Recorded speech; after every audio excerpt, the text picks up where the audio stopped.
बुलंदशहर में ग्राहकों ने लुटेरा बनकर अपने साथी लुटेरे के साथ मिलकर की थी बैंक में लूट। एसएसपी बुलंदशहर ने 38 घंटों के भीतर किया सनसनीखेज खुलासा। बैंक में ओपन बॉक्स में बैंक प्रबंधन रखता था रकम। एक लुटेरा ग्राहक बनकर बैंक में खुलवाने गया खाता। रुपए से भरे बॉक्स को देखकर बनाई गई थी लूट की प्लानिंग। 2 अप्रैल को 3 लुटेरों ने सयाना कोतवाली क्षेत्र स्थित उज्जीवन फाइनेंस में की थी लूट। लूटी गई 100% रकम भी की पुलिस ने बरामद। बैंक लूट का खुलासा किया गया था, क्या मामला?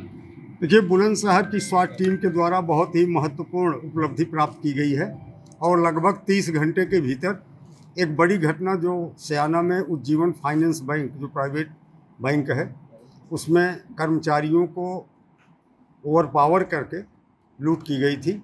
सीसीटीवी कैमरे में फुटेज प्राप्त हुए थे। उसके आधार पर शुरुआती 1 घंटे के भीतर ही हमारी टीम ने एक अभियुक्त की शिनाख्त कर ली थी। उस अभियुक्त के बारे में टीम पहले से ही काम कर रही थी। मैक्सिमम जानकारी उनकी हमारे पास थी और लगातार प्रयास करते हुए बीती रात एक पुलिस मुठभेड़ में इन्हें गिरफ्तार किया गया है। क्रॉस फायरिंग में तीनों अपराधी घायल हुए हैं। इनके कब्जे से लूटी गई संपूर्ण धनराशि लगभग 11,73,500 रुपये बरामद हुए थे।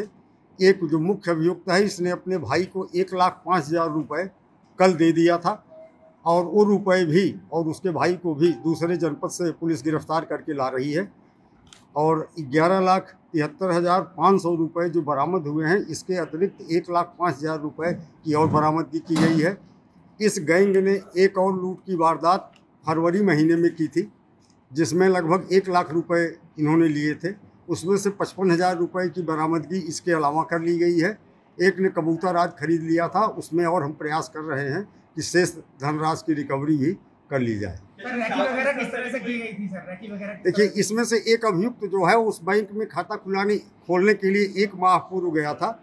उसने देखा कि बैंक के कैशियर के पास एक खुले बक्से में, टिन का छोटा सा बक्सा है, उस खुले बक्से में ओपन में पैसे रखते थे और वो देखने के बाद इसके दिमाग में आया कि यहाँ पे लूट की वारदात करना आसान है क्योंकि आउटस्कर्ट पे ये बैंक है और सुरक्षा का कोई प्रबंध नहीं है। आरबीआई की गाइडलाइंस के बिल्कुल प्रतिकूल इनके द्वारा कार्य किया जा रहा है बैंक कर्मियों के द्वारा। इस संबंध में भी हम अग्रिम वैधानिक कार्रवाई और जो प्रशासनिक कार्रवाई है वो सुनिश्चित करेंगे क्योंकि आरबीआई की गाइडलाइंस है बैंक की सुरक्षा को लेकर के, उसका अनुपालन किसी भी रूप में बैंक के द्वारा नहीं किया जा रहा है।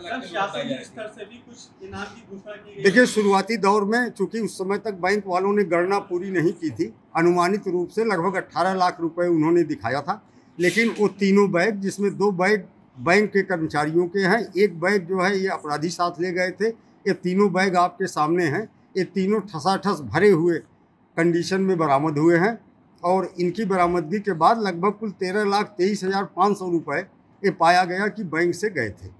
शासन से कितने जो है इनाम की घोषणा की? इस प्रकरण में आईजी रेंज महोदय के द्वारा 50,000, एडीजी साहब ने भी घोषणा की थी 1 लाख की, लेकिन अपर मुख्य सचिव गृह महोदय के द्वारा पुलिस टीम को 1 लाख रुपए के अभियुक्त रवि है, उसके विरुद्ध लूट के 4 मुकदमे हैं।